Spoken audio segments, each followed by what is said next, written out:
வல்லமையும் மகிமையும் உன்னதவுமான ஆண்டவர் இயேசு கிறிஸ்துவின் நாமத்தினாலே இந்த நல்ல காலை வேளையிலே யாவருக்கும் அன்பின் வாழ்த்துக்கள். தேவன் ஒவ்வொருவரையும் இன்னும் அதிகமாய் ஆசீர்வதித்து மேன்மைப்படுத்துவாராக. இந்த நாளுக்குரிய தியான வசனம் ஓசியா 2வது அதிகாரம் அதனுடைய 20வது வசனம். உண்மையாய் உன்னை எனக்கு நியமித்து கொள்ளுவேன், நீ கர்த்தரை அறிந்து கொள்ளுவாய் என்று கர்த்தருடைய வார்த்தை இந்த ஓசியா தீர்க்கதரிசி சொல்லுவதை காண முடிகிறது.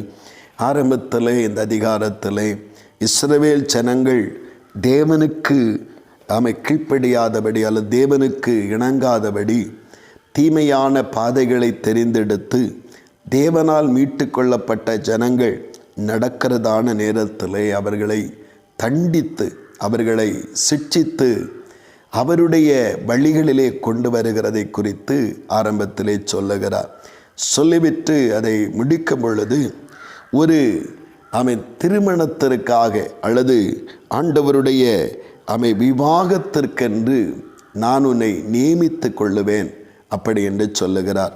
அதை சொல்லும்போது அதை உறுதிப்படுத்துவதற்கு உண்மையாய் உன்னை எனக்கு நியமித்து கொள்ளுவேன், நீ கர்த்தரை அறிந்து கொள்ளுவாய். இன்றைக்கு தண்டனை எதற்கு, சோதனை எதற்குத்தான் என்று பல பேர் கேட்டுக்கொண்டிருக்கிறோம்.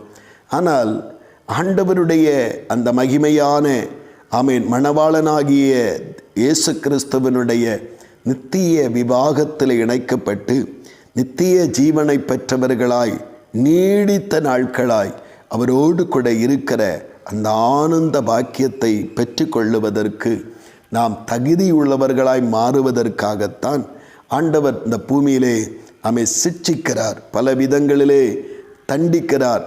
நாம் ஒவ்வொருவருக்கும் ஒவ்வொரு விதமான தண்டனைகளை அங்கே கொடுக்க ஆரம்பிக்கிறார். எப்படியாகிலும் சிட்சித்து அவனை உணர்த்தி அந்த நித்திய விவாகத்து நாளிலே அவனும் பங்கடைய வேண்டும் என்கிற வாஞ்சையோடு ஒவ்வொருவரையும் தேவனுடைய பிள்ளைகளை சிட்சிப்பதை நாம் காண முடிகிறது.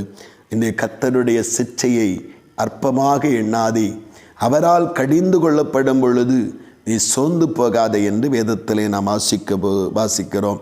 அப்படியானால் இன்றைக்கு ஏன் எனக்கு இப்படி சம்பவித்து கொண்டு இருக்கிறது என்று நாம் கேள்வி மேலே கேள்வி கேட்டு ஆண்டவரை துக்கப்படுத்துகிறவர்களாக இராதபடி நம்மை ஆண்டவருடைய மகிமைக்கென்று, ஆண்டவருடைய நித்திய விவாகத்திற்கென்று, ஆண்டவரோடு கூட இருக்கிறதான சதா காலங்களிலும் மகிழுகிற அந்த வாழ்க்கையை அடைவதற்காக நாம் அதற்கு தகுதியாகும்படிக்கு ஒரு முறை அல்ல பல முறை அந்த காரியத்தை, அந்த சிட்சைகளை, அந்த சோதனைகளை, அந்த நெருக்கங்களை நம்மை புடமிடும்படியாய் அனுமதிக்கிறார்.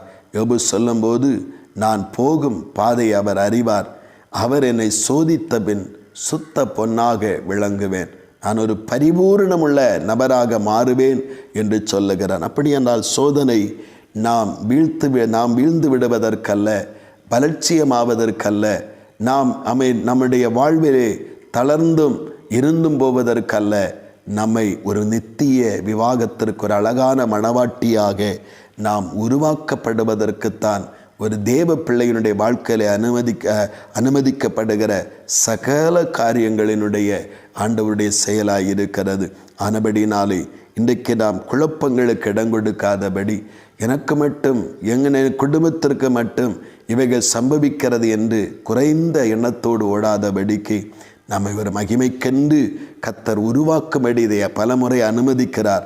அவர் அதை அனுமதித்து நம்மை உருவாக்கி உண்மையாய் நம்மை அவருக்காக நியமித்து கொள்ளப்போகிறார். அதை இப்பொழுது நமக்கு அதனுடைய ஆழங்களும் அதனுடைய ரகசியங்களும் தெரியாமல் இருக்கிறது. ஆனால் ஒரு நாள் கர்த்தரை அறிந்து கொள்ளுகிற, இதற்காகவே நான் சிட்சிக்கப்பட்டேன், இதற்காகவே இந்த நெருக்கத்தை சந்தித்தேன், இதற்காகவே இந்த பாடுகள் வழியாய் நான் கடந்து வந்தேன் என்று கர்த்தரை அறிகிற அறிவையும் கண்டடைய கர்த்தராகிய தேவன் உதவி செய்வார். ஆனபடினாலே தைரியமாய் திடங்கொண்டு நம்பிக்கையிலே உறுதியாக இருந்து இந்த விசுவாச பாதையிலே நாம் கர்த்தரால் நடத்தப்படுகிற விதங்களிலே செம்மையாய் நடப்போம். அது நம்முடைய நன்மைக்கும் நம்முடைய வரும் மகிழ்ச்சிக்கும் வரும் காலங்களினுடைய நித்திய ஜீவனுக்கும் ஏதுவாய் இருக்கிறபடினாலே தைரியமாய் பாதையை நாம் தொடர்ந்து முன்னேறுவோம். கர்த்தராகிய தேவனுடைய கரம் இன்னும் நம்மை உருவாக்கி அவருக்கு ஏற்ற விதத்திலே அவரோடு கூட இருக்க தகுதியாக்கும்படிக்கு நம்மை உருவாக்கி நம்மை உயர்த்தி மகிமைப்படுத்துவாராக. ஆமீன், ஆமீன். செபிப்போம். பரலோகத்து நல்ல ஆண்டவரே, பரிசுத்தமான காலை நேரத்திலும் தேவனுடைய உங்கள் இரக்கங்கள் எத்தனை பெரியதப்பா. தேவனே, நாங்கள் உம்முடைய ஜனமாய் தெரிந்து கொள்ளப்பட்ட பின்பு கர்த்தரே, ஒரே நாளிலே பூரணம் அல்ல, ஒவ்வொரு நாளும் எங்களை ஆண்டவரே நெருக்கத்துக்குட்படுத்தி உணர வைத்து ஆண்டவரே எங்களுக்கு தேவையற்றவைகளை எங்களிலிருந்து அப்புறப்படுத்தி உமக்கு ஒத்த மணவாட்டியாய் மாறுவதற்கு பல முறை கர்த்தராகிய தேவன் பாடுகளிலும் நெருக்கத்திலும் ஆண்டவரை உத்தரவத்திலும் கொண்டு செல்லுகிறீர், சிட்சிக்கிறீர். நாங்கள் அதை எங்கள் மேலிருக்கிற தேவ கோபம் என்று எண்ணிவிடாதபடி உம்மோடு கூட வாழ்கிற அந்த பாக்கியத்திற்காக நீர் அதை அனுமதிக்கிறீர் என்று சொல்லி சந்தோஷமாக ஏற்றுக்கொண்டு இந்த பயணத்தை தொடர உதவி செய்யுங்கப்பா. ஒரு நாள் ஆண்டு வரப்போகிறது, நித்திய விவாகத்திற்கென்று ஆண்டவரை நியமிக்கப்பட்டிருக்கிற பரிசுத்தவான்கள் ஒவ்வொருவரும் அந்த மணவாளனோடு ஆண்டவர் எடுத்துக்கொள்ளப்பட்டு அவருடைய வீட்டிலே தங்குகிற அந்த பாக்கியமான வாழ்வுக்காக ஸ்தோத்திரம். பரிசுத்தாவியானவரே, ஆண்டவர் எங்களை ஒருவரும் ஆண்டவரை நாங்கள் அந்த நித்திய வாக்கியத்தை இழந்து விடாதபடி ஆண்டவரோடு கூட வாழ கிருபை தாரும். அப்படி நீங்கள் செய்கிறபடியாய் ஸ்தோத்திரம். இயேசு கிறிஸ்துவின் மூலம் செபிக்கிறோம் ஜீவனுள்ள நல்ல பிதாவே. ஆமேன், ஆமேன்.